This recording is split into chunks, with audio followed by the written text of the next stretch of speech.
Hello, everyone. My name's Mark Walmsley, and I'm the founder of the Arts and Culture Network. This is the best bit of the job for me. This is where I get to introduce one of our full members to you. So I'm delighted that Beverley Jane Stewart has joined me today. Beverley is a regular at our networking events and a valued full member of our community. We're over 120,000 strong now, all over the world, across our 8 LinkedIn groups. Wherever this appears, you'll be able to find more information about that. But Beverley, thank you so much for joining me. Thank you. Thank you for interviewing me. It's my Um, pleasure. We've had lots of right. chats recently, which is lovely, and I love the work. And I love the fact that you've captured the essence of what you do with the phrase historical perspective artist. So Beverley Jane is a historical perspective artist, and because she's created a new category, which is very clever, she'll probably be the first historical perspective artist you'll meet. So there we go. Would you like to say hi? Tell us where you are. Yeah. And Yeah. Hi, everybody. As introduced, my name's Beverley Jane Stewart. And what do I mean by historical perspective artist? Well, I believe, and I think I'm correct, that everybody owns a history. You are part of your history. You can't deny it. It defines who you are and it develops your personality. And my interest originally was my own historical perspective.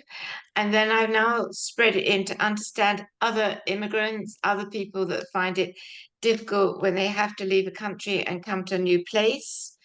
And they're dealing with displacement, they're dealing with new languages, they want to hold on to their past culture, but still integrate or be part of the new culture. So I'm looking at similarities with people that have had to make this step in their lives.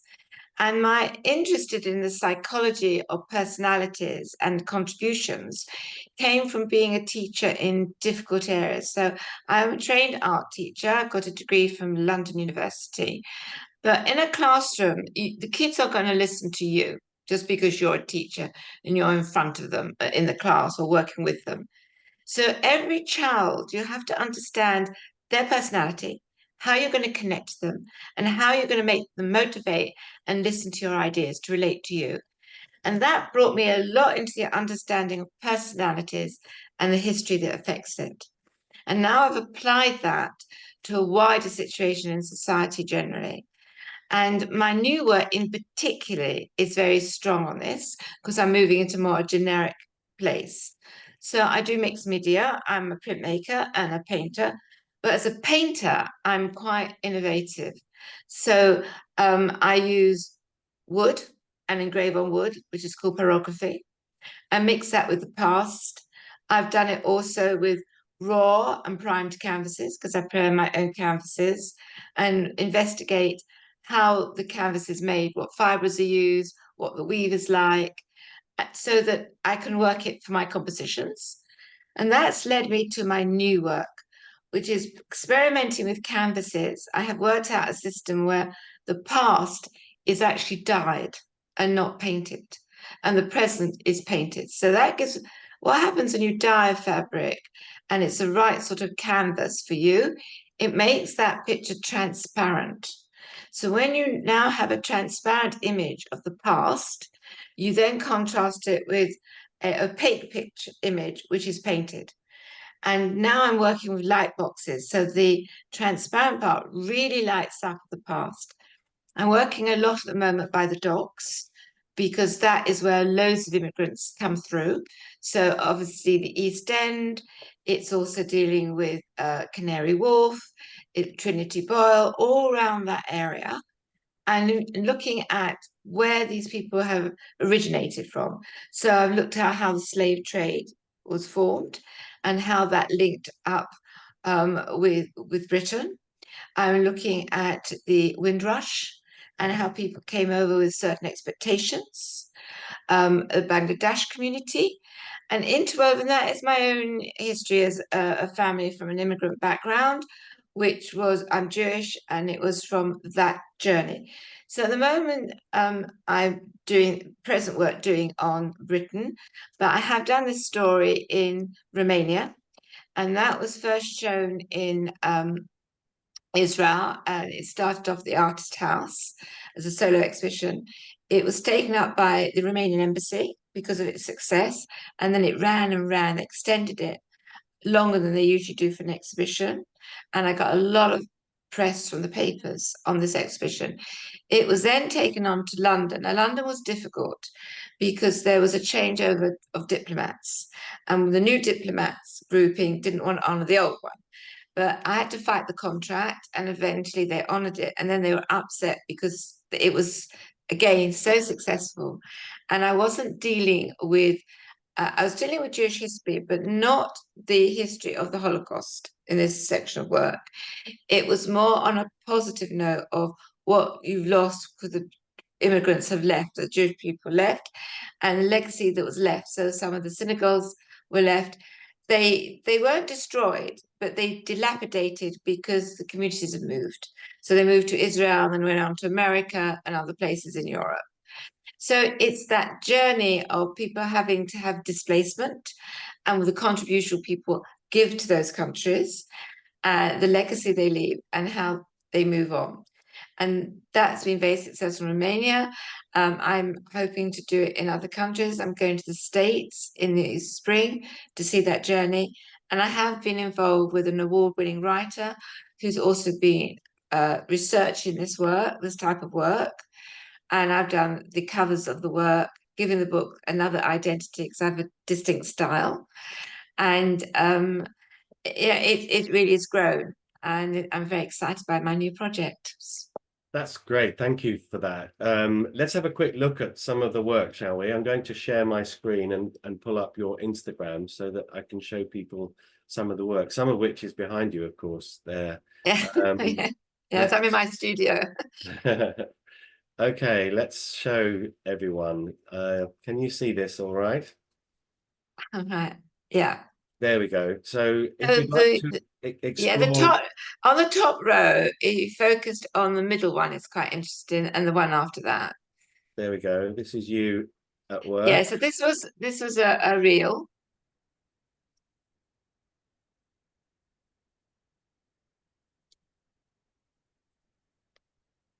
Fantastic. Right. So this is at So Beverley Jane Stewart. If you'd like to find Beverley Jane on Instagram. Lovely. There was one that leapt out when we last spoke. It was the one that where you're playing with perspective, and I think it might have been was it the chaps in the holiday, the hotel by the beach? oh yeah, so that was for the award-winning writer. Now I'm trying to see if that's been shown or whether you put it up on my um Not sure if it's here. website. Not to worry if not, because there's so much No, to yeah, enjoy. yeah. I don't think that was the cover for the book by Jews by the Seaside in the Right. 1950s. It was very popular. I think it wasn't finished. I think it gone too far. It's not being put on Okay. my social media. I just thought it had been. I was a bit surprised it hadn't. I Yeah, think that was something. one that you showed me before, which and because you play with perspective, there's an example of Yeah, that. very much so. Very There's an much so. I played. example of that here. Some of For the Romanian example. work has got that. That's the yeah. So that one's the story of how the Jews came into Romania to begin with. So Right. it's around the edge is just the displacement of people constantly wandering, Yeah. and the very very top is about when the Jews were in Israel and the Romans attacked them and destroyed their temple, and then the Jews became dispersed, and many arrived in Spain, and then there was the Inquisition, and then the Jews were being murdered. So they left Spain, otherwise they would be destroyed. And they came into Romania because they did a lot of trading um, in that at that time. Yeah. And they moved further and further into Romania. They went to That's Turkey lovely. I and love then it. they went through to Romania. And that one plays with perspective. I play with perspective a lot because, you know, you don't see something from one angle and that has lots of implications. So if you sit down, you see a different perspective to when you stand up, Mm, or when you move to the right or to the left. Your perspective changes, and that also has a double meaning because you're in life. You don't see things necessarily from one place. You know, you have different influences, and that makes you see things in a different way, not necessarily visually, but emotionally. mm, You see things differently, and by playing with perspective and moving things around, it's telling a deeper story, yes, not only a visual story, an emotional story. that's fantastic. I'm going to close that down and have a good look later on. But yes, Beverley Jane Stewart is the tag to search for if you'd like to find go and explore Beverley Jane's work. Wherever this interview appears, there'll be links to your website and Instagram and Excellent. examples of your work. Excellent. So thank you for that thorough and comprehensive introduction. We're going to have a bit of fun now, so you can relax. I'm going to take you on a fantasy cultural year, which will be driven by the answers to easy questions. So, are you happy to do that? Yes, it's very spontaneous. I've had no preparation. No, it's better if you don't. Excellent. So I need to place you somewhere in the world. And to do that, I'm going to ask you, what's your favorite building? Gosh. I think in Romania, some of the grand buildings tells me, especially the synagogues, tells me how people see themselves within that time. So a very grand building tells me that there was wealth. It also tells me their importance. Where is it located? It Do you also have tells, one in mind? Is there a particular building in mind? we could do the Great Synagogue in Romania, Uh, which city is oh, that in? in Romania, but in Bucharest. Okay, let's have a look. Great Synagogue, Bucharest. I'm going to share my screen again so we can imagine you there. Um, And there's yeah, that would be there we fine. go. There it is in Right. its glory. Yeah, yeah, absolutely. Okay, So, right. We're on a whistle stop tour now. So I'd like right, you to imagine that you're um, sitting at a pavement cafe within sight of the Great Synagogue in Bucharest. Okay. It's right, sunny, yes, it's sunny, it's June, it's 6 p.m. And on the table next to you is a book that you've been reading. right.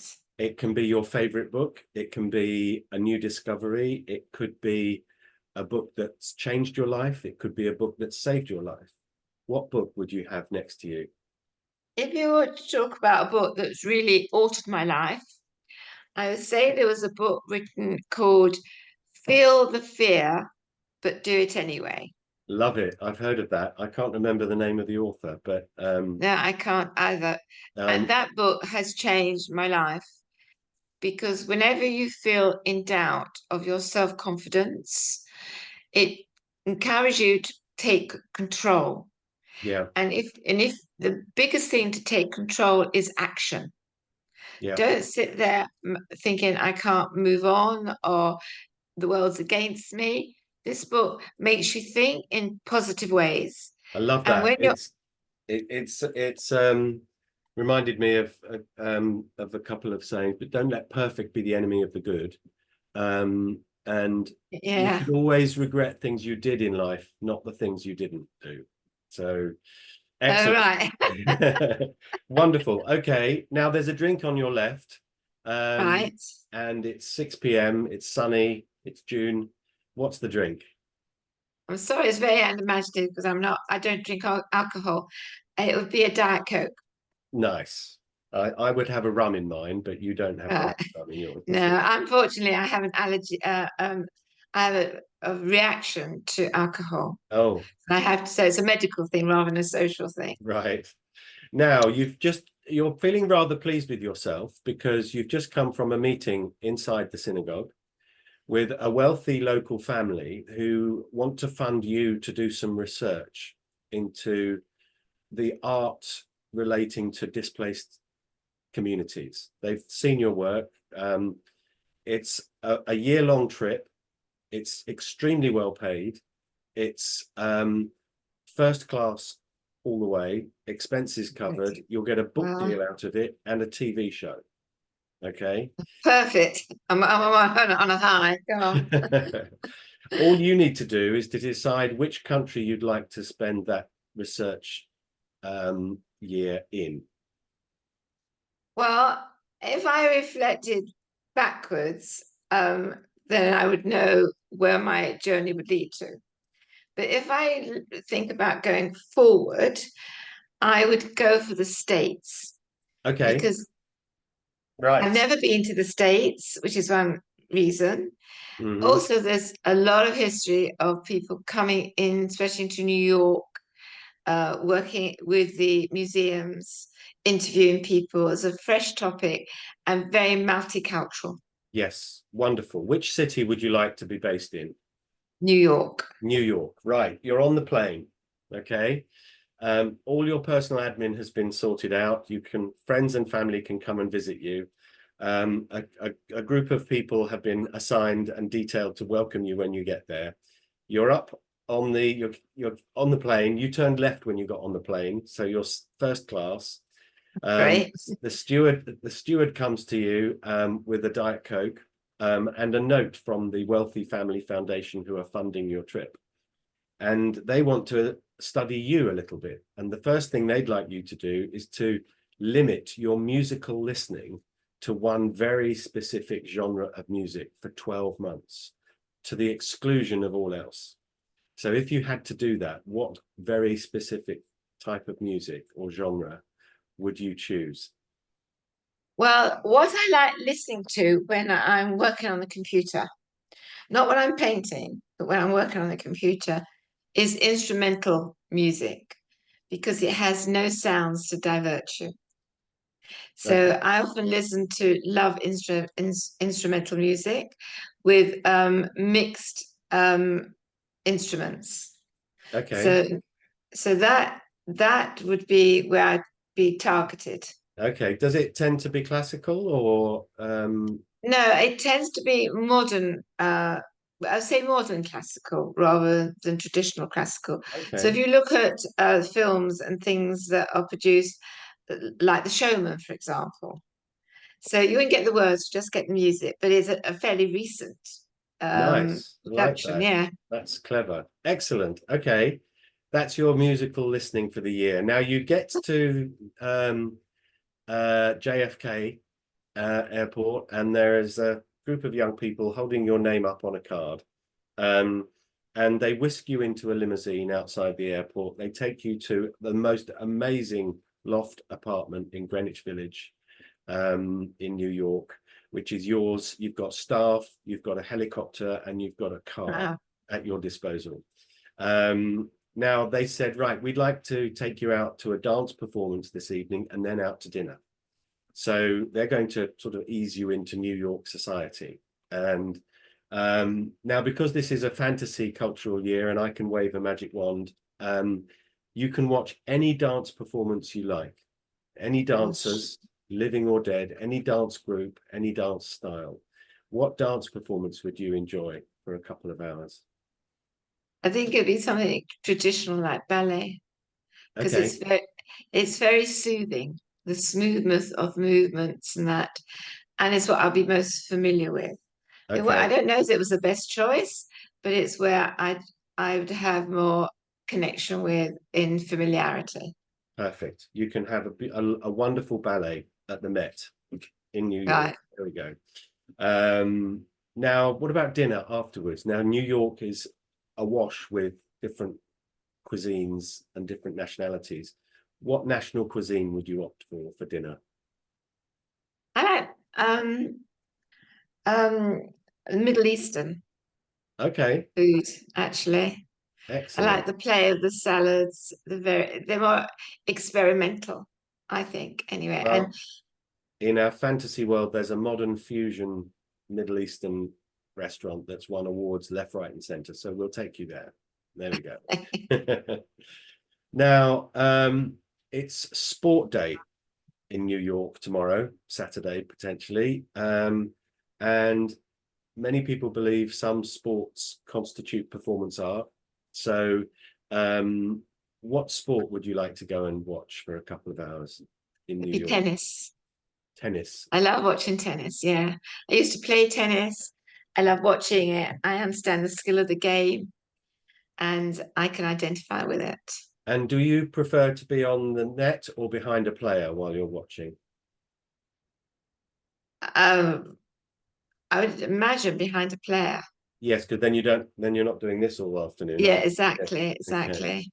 What's the name of the big tennis center in New York? I don't Oh, I'm trying to know. remember. It's not Roland Garros, that's in Paris, I think, isn't it? I'm sorry, I can't help you on that one. It'll come to me.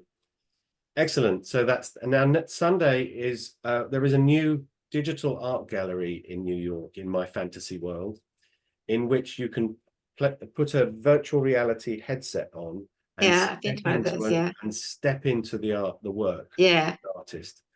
Whose work would you like to step into in virtual reality? Any artist you like. Well, one of my favorite artists is William Hendrich. Okay, Uh, I think and I have a look at yeah, him. William he did. Henrich. Yeah, he's a very successful artist. Does a lot of imagery, filming in his work, and he's dealing very much with apartheid and imperialism. Okay, I'm just looking for him. How do you spell his second name? Oh, Henrich, Hen. yeah, Can't remember Rich. R R-I-C-H. Yes, I found Yeah, him. that's it. Rich. Yeah. Yeah, okay, let's give everyone a taster. Um, He had an exhibition recently last year at the Royal Academy, very successful exhibition. So that there we wasn't go. what, right. No, that wasn't, I wouldn't say was the best one of his. He deals a lot with imperialism and um, I wonder if it's the right name. Let's have a look. Yeah, it is the right name. Oh, what sort Yeah. of pictures? Oh, Um, well, our audience can go and find it. Research it, yeah. Yeah, But the William work Henry. you showed wasn't the sort of work that was shown at the Royal Academy. Okay. You had things like skeletons and that. He did a lot of things about the unfairness of apartheid and unfairness of imperialism and how the world or the countries have been organized. Yeah. And it wasn't inviting for all levels of society, the divisions in society. Well, you Um, can step mm, into, you can don your virtual reality headset and step into his paintings and walk around. right. That's I think I'd find it um, quite frightened because he challenges things in a very dramatic way. yeah. Next day is film day, Oh, and right. I've flown out to join you, and we're going to see a film together. What would you like to watch on a big screen with wonderful surround sound, and you get the best seat in the house? I can't really name a specific film, but I would know what sort of themes I enjoy. And I enjoy documentaries or stories where people have reacted in a live situation or real situation. Because I like to get into people's lifestyles. That Mm, comes into my work, and that's what I enjoy. I don't really into the fantasy world. hmm. But I mean, but I do like to hope things come out good. So We'll I have like to a be, yes, we'll have a happy ending. There we go. yeah, it has a happy ending and justice is seen and that sort of thing. But I do like to see, as I say, and if I can go right into a situation or right into a film, it's been able to live those people's pain or enjoyment. Yeah, excellent. And finally, we're going to, this is your induction week. You're then going to go off and do your studies and fly back and report on what you found, do your book deal and record the TV, edit the TV show. But for your final day, we're calling it the hero lunch. You, Okay. I've booked a restaurant for you in New York, and you can invite 3 people to lunch. They can Gosh. be they can be anyone, living or not, who you would like to have around a table for lunch. Who springs to mind instinctively? No, I'm in a blank on that. I could tell you the type of characters I'd want rather than individual names. Okay. So I tell you, if I had one person who's helped me a lot with my artwork, it would be a person called Vera Pilpul. She's guided me a lot and encouraged me a lot. She's an Israeli international advisor in art, and she's helped me to get where I am. But I think all artists question themselves, can lose their confidence very easily, Mm, and she's been very encouraging in that field. And she's also expanded my technique. So I think she'd be one of the people I'd want with me. okay. Um, I'm trying to think who else. Um, Or who would she love to meet and have lunch with? oh, I should think be curators in New York. There you go.